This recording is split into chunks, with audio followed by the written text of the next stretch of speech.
Hello, welcome to the grammar course. Conjunction का chapter चल रहा है और आज के क्लास में हम लोग शुरुआत करेंगे लाइक और एज से। लाइक और एज दोनों का मतलब हिंदी में एक जैसा सेम होता है, के जैसा या के समान। लेकिन याद रखिएगा कि लाइक हमेशा ऑब्जेक्टिव केस के पहले यूज़ होता है, जबकि एज नॉमिनेटिव केस के पहले। इस बात को समझने के लिए एक एग्जाम्पल लेते हैं। एक सेंटेंस है, I have bought some fruits, मैंने कुछ फल खरीदे हैं। फल का उदाहरण के तौर पे यदि हम बताना चाहते हैं कि बनानाज, मैंगोज, एप्पल्स etc, तो जो एग्जाम्पल्स हैं वो फ्रूट्स के एग्जाम्पल हैं जो कि सेंटेंस में ऑब्जेक्ट का काम कर रहा है। इसलिए इनके पहले हम लोगों ने लाइक का यूज़ करना है। I have bought some fruits like bananas, mangoes, apples etc। ठीक है। एक और example, some of my friends live in Delhi, मेरे दोस्तों में से कुछ दिल्ली में रहते हैं। जैसे मोहन, रोहन, उषा etc। तो ये मोहन, रोहन, उषा etc जैसे जब हम बोलना चाहते हैं तो ये किस चीज़ के उदाहरण है? सम ऑफ माई फ्रेंड्स के, जो कि सब्जेक्ट का काम कर रहा है, इसलिए इनके पहले एज लगाएंगे। क्योंकि जो सब्जेक्ट के रूप में उदाहरण के लिए हम लिए हैं जो सब्जेक्ट के एग्जाम्पल के रूप में लिए हैं वो नॉमिनेटिव केस होगा, और जो ऑब्जेक्ट के एग्जाम्पल्स के रूप में आएगा वो ऑब्जेक्टिव केस होगा। तो ऑब्जेक्टिव केस के पहले लाइक और नॉमिनेटिव केस के पहले एज। अब जरा देखिएगा, अनरियल सिचुएशन बताने के लिए भी हम लोग लाइक का यूज़ करते हैं।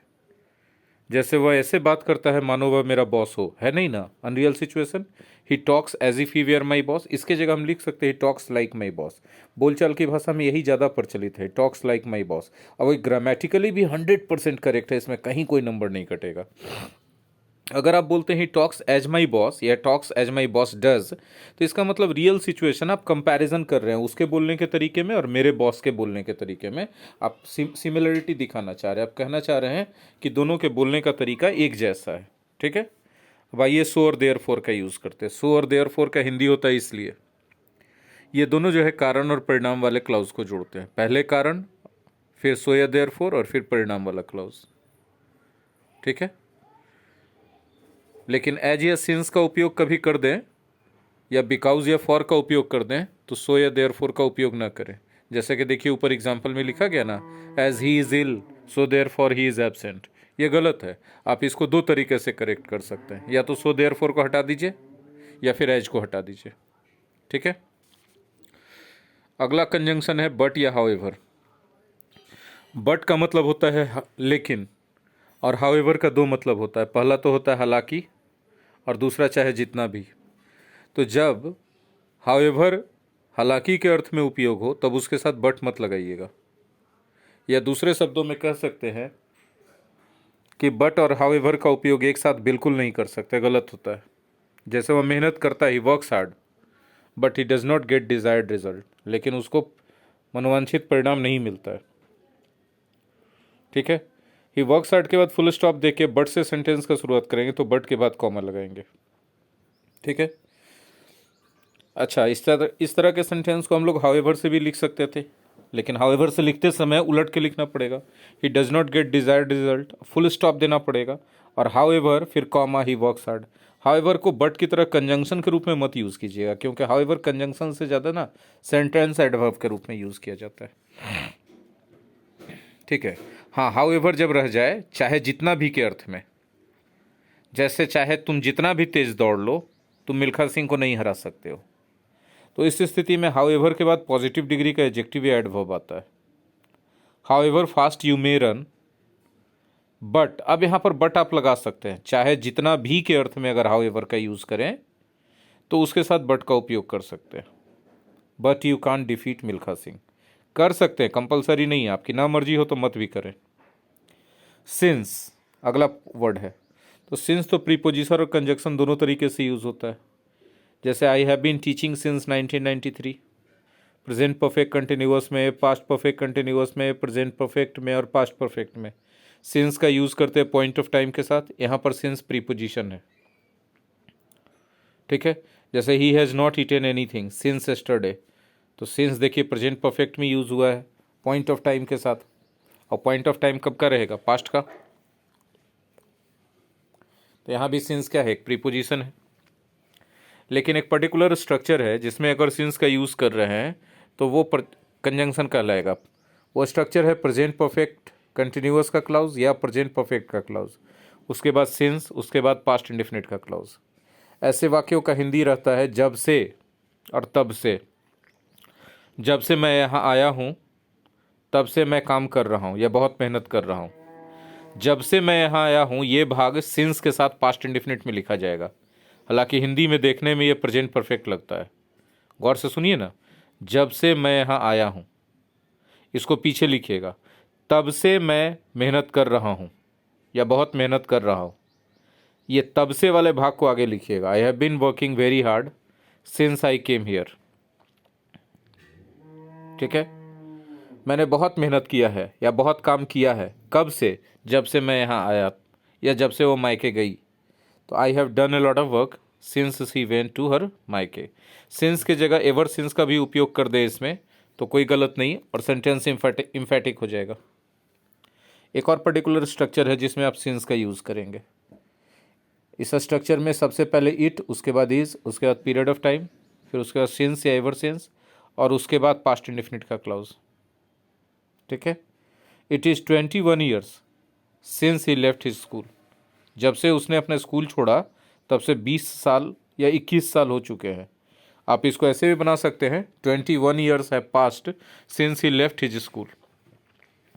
ठीक है, सिंस का उपयोग कंजंक्शन के रूप में कारण और परिणाम जोड़ने वाले क्लाउजेस के लिए भी करते हैं। कारण और परिणाम वाले क्लाउजेस को जोड़ने के लिए सिंस का उपयोग कंजंक्शन के तौर पे करते हैं। ठीक है, since he is tired he does not want to work any more. चूंकि वह थका हुआ है इसलिए वह और अधिक काम करना नहीं चाहता है। यहाँ सिंस की जगह सो का उपयोग नहीं कर सकते। अगर आपको सो का उपयोग करना है तो ऐसे करना पड़ेगा, he is tired so he does not want to work any more. ठीक है, लेस्ट। लेस्ट का उपयोग करते हैं अन्यथा के अर्थ में वार्निंग देने के लिए। ऐसे वाक्यों की बनावट होती है इंपेरेटिव सेंटेंस, कॉमा, लेस्ट और उसके बाद एक क्लाउज जिसमें शुड का उपयोग होगा। लेस्ट खुद नेगेटिव अर्थ रखता है, इसलिए इसके बाद वाला जो शुड वाला क्लाउज है उसमें नेगेटिव वर्ड का यूज मत कीजिएगा। इसके वाक्य हिंदी में इस तरह से होते हैं, मेहनत कीजिए अन्यथा कहीं आप असफल ना हो जाएं। असफल न हो जाएं, न शब्द आता है हिंदी में, लेकिन अंग्रेजी में नो या नॉट का उपयोग नहीं करना है। Work sincerely लेस्ट you should fail, not लगा देंगे तो गलत हो जाएगा। अच्छा, चूंकि चेतावनी देने के लिए, वार्निंग के लिए यूज़ किया जाता है तो वार्निंग तो और भी तरीके से दे सकते हैं। जैसे मेहनत करो वरना असफल हो जाओगे, ये भी वार्निंग है। तो वर्क हार्ड, लेकिन इसमें एल्स और एल्स या अदरवाइज लगाएंगे वरना से कहना चाहते तो, और बाद वाला क्लाउज फ्यूचर इंडेफिनिट का होगा, यू विल फेल। हालांकि दोनों वाक्यों की बनावट अलग है लेकिन दोनों बिल्कुल बराबर हैं। ठीक है, इसी बात को हम लोग थोड़ा सॉफ्ट वार्निंग देना चाहें तो दैट या सो दैट या इन ऑर्डर दैट की मदद से कर सकते हैं। वर्क सिंसियरली दैट या so that in order that you may not fail. ठीक है, मेहनत कीजिए ताकि आप फेल ना हो जाए। तो आप समझिए कि वार्निंग देने का 3 तरीका है अंग्रेजी में, और भी हो सकता है लेकिन अभी हम यहाँ पे 3 तरीका बताए कि लेस्ट का उपयोग करें तो शुड प्लस V1, एल्स और एल्स अदरवाइज का उपयोग करें तो will plus V1, that so that या इन ऑर्डर दैट का उपयोग करें तो मे के साथ V1। अब वो निगेटिव अफर्मेटिव सेंस और सिचुएशन पर डिपेंड करेगा मे वाले में। ठीक है, विल वाले में हमेशा निगेटिव अफर्मेटिव कुछ भी हो सकता है सिचुएशन के हिसाब से। लेस्ट वाले में सेंस निगेटिव रहेगा लेकिन नो नॉट यूज नहीं किया जाएगा, शुड प्लस V1 हमेशा रहेगा। अब आइए दैट। ठीक है, हम सीधा सीधा बोलेंगे कि आप देखिए दैट का उपयोग की के अर्थ में करते हैं। आपको जहां जहां हिंदी में की आ जाए वहां वहां दैट लगा दीजिए। ठीक है, गलती नहीं होगा। हाँ, खाली ध्यान रखना है कि की के पहले अगर आप पूछना वाला वर्ब देना चाह रहे हैं, ठीक है, पूछना वाला वर्ब क्या हो सकता है? आस्क हो सकता है, इंक्वायर हो सकता है, इंटेरोगेट हो सकता है, वांट टू नो हो सकता है, क्वेश्चन हो सकता है। तो ये सब वर्ब देना चाहे तब दैट कभी मत लगाइएगा। ठीक है, फिर से समझ लीजिए कि जहां जहां आपको की का अर्थ आ रहा है वहां सब जगह आप दैट ठोक दीजिए, कोई दिक्कत नहीं होगा, गारंटी नहीं गलती होगा। ठीक है, खाली एक जगह दैट मत लगाइएगा। कहाँ नहीं लगाइएगा? जब पूछना वाला वर्ब आ जाए, उसने पूछा की, तो पूछा की, पूछना वाला वर्ब आ गया। वह जानना चाहता है कि, तो जानना चाहता है मतलब जाहिर सी बात है पूछेगा ही, तो उसमें भी की आया लेकिन दैट नहीं लगेगा। पुलिस इंस्पेक्टर ने पूछताछ की, किया की, पूछताछ किया की, पूछताछ किया, पूछताछ किया, पूछना का वर्ब आ गया तो उसकी के लिए दैट नहीं लगेगा। क्या लगेगा वो बात का बात है, दैट नहीं लगेगा। क्लियर है? एकदम सिंपलेस्ट ट्रिक है। अब हम आपको इसमें दिखाएंगे कि देखिए ग्रामर किताब कितना लंबा चौड़ा इसको करता है। अब हम ही नहीं बोलेंगे कि मेरा वाला ट्रिक ही सब लोग को सूटेबल लग जाएगा। जिनको सूटेबल लगता है मेरा वाला ट्रिक, उसको फॉलो करके चलिए। दैट में एक भी चीज़ नहीं रटना पड़ेगा।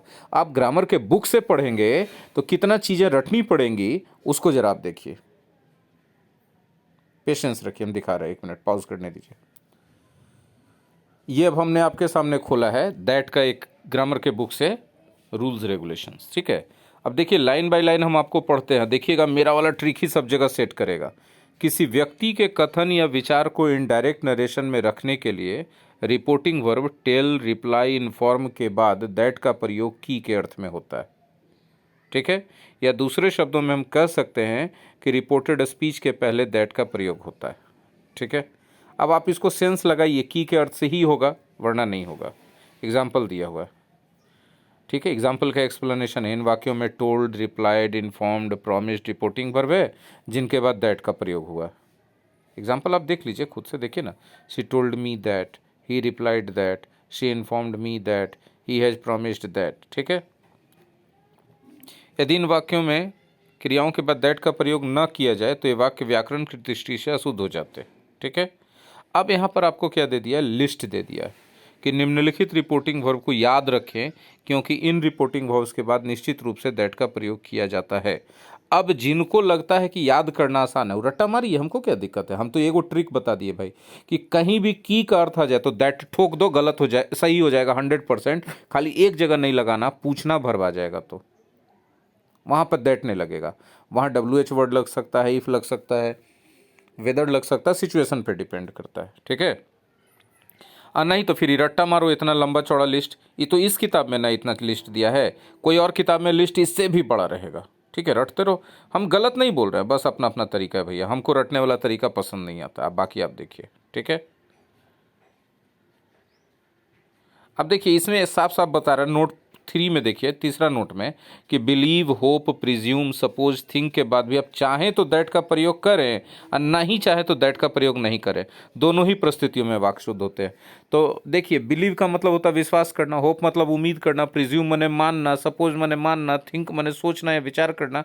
अब आप देखिए इन सब के बाद हिंदी में की का अर्थ आता है अपने आप, और ये सब पूछने वाला वर्ब नहीं है। हम दैट लगा देंगे तो क्या गलत हो जाएगा? नहीं भी लगा तो गलत नहीं है, लेकिन लग भी गया तो गलत नहीं है। ठीक है, तो हम लगा के ही चलेंगे। ठीक है, यहाँ लिखा है सारे वाक्य शुद्ध हैं किंतु आधुनिक प्रयोग में बिलीव, होप के बाद दैट का हटा देना ज़्यादा प्रचलित है। मतलब आप दैट लिखते हैं तो भी शुद्ध है, लेकिन नहीं भी लिखते हैं तो भी शुद्ध है। अब यहाँ पर देखिए फिर आपको लिस्ट दे रहा है एक ठो कि कुछ एडजेक्टिव है जिसके बाद दैट का उपयोग करते हैं। तो आप वो एडजेक्टिव का लिस्ट याद रखिए या कॉमन सेंस लगाइए। जो हम आपको बोले कि सेंस लगाइए, की का अर्थ आता है जैसे, तो आप दैट लगाएंगे। की का अर्थ आने पे आप दैट लगाएंगे। आप चाहे लिस्ट या रट्टा मार के रखिए, चाहे मेरा वाला ट्रिक चलिए, आपको जो आसान लगे। इट इज़ ट्रू दैट, यह सच है कि, किया है ना। अब ट्रू आपको याद है चाहे नहीं, की का सेंस आ रहा है ना, दैट लगा दीजिए। इट इज़ सर्टेन दैट, यह निश्चित है कि। शी वॉज कन्विंस्ड दैट, वह कन्विंस्ड थी कि। It seems probable that, probable लगता है कि। तो की जहाँ आ रहा है दैट ठोको, नहीं तो फिर याद करो, रट्टा मारो, तुम्हारी मर्जी।